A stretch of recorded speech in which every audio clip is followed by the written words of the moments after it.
On the 20th anniversary of the death of Princess Diana, some of her closest friends pay tribute on Good Morning Britain tomorrow from 6. GMB Today continues after that with McFly's Danny Jones calling in at 8:30. With Eamon and Ruth on this morning at 10:30, James Martin is in to talk about his brand new Saturday morning show starting soon. And with Esther Ranson and Nigel Havers on Loose Women tomorrow at 12:30. It's just the start to your Thursday daytime here on ITV.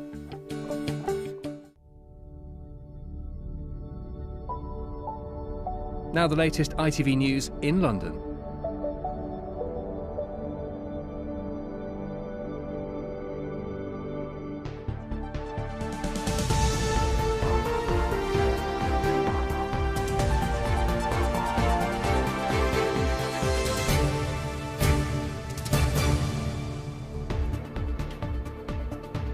Welcome to the ITV News in London. Tonight, it kills 9,000 Londoners every year. Now a nursery is so worried about pollution it's installing air purifiers to protect its children. Oh my goodness, you know, what can I do about it? I can't do anything about it outside, but I can inside. Also tonight, the embarrassing U-turn over Islington's so-called smart benches, why the council is having to rip them out. Remembering Princess Diana, on the eve of the anniversary of her death, William and Harry visit the garden dedicated to her memory. And the award no one wants to win, London's ugliest buildings, are named and shamed. Good evening, I'm Geraint Vincent. Of all the concerns parents have when they send their child to nursery, the quality of the air they breathe should perhaps be something they don't have to worry about.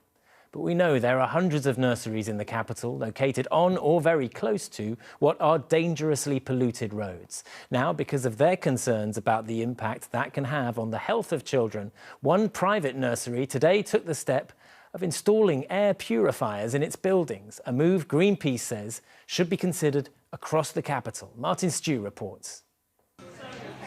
You're not allowed to use a mobile phone at this Montessori nursery in Islington. The staff try to shield children from the distractions of city living to focus on creative play. But what they can't stop are the toxic fumes billowing from traffic outside their front door. All the cars and the buses, they blow out this dirty smoke that pollutes the air. It's one of 761 nurseries in London within 150 metres of a road breaching legal NO2 levels. 24 are near roads so bad, levels are double the legal limit. Is it good for us to breathe the dirty air?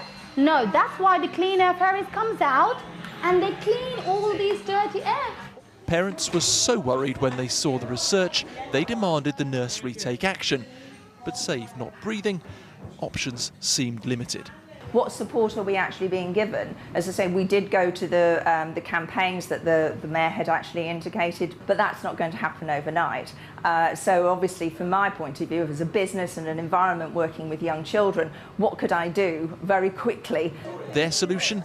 An air filter, using technology developed by NASA for the International Space Station. At the bottom we have filters, then a fan, and then as you can see on this picture, this is the technology.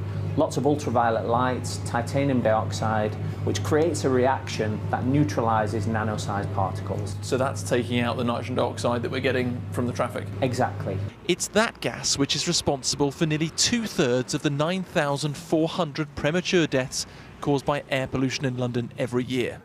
It's particularly problematic for children because it can restrict lung growth. The problem is this technology does not come cheap. One of those boxes will set you back about £1,000 and you need one in each room, plus the cost of changing the filters. Now, this is a private nursery, so they can afford it, but many of the hundreds on the most at risk list in London simply can't. Greenpeace says the Mayor should consider funding the technology now, whilst his office work on longer-term solutions. It could be a part of a two-pronged solution where there is emphasis on reducing traffic on the streets right outside the nurseries, and at the same time then tackling the indoor air pollution using these kind of system. So it has to be a part of the larger solution, can't just be the only solution. A spokesman from the Mayor's office says they're currently auditing 50 primary schools, but may consider looking at nurseries in the future.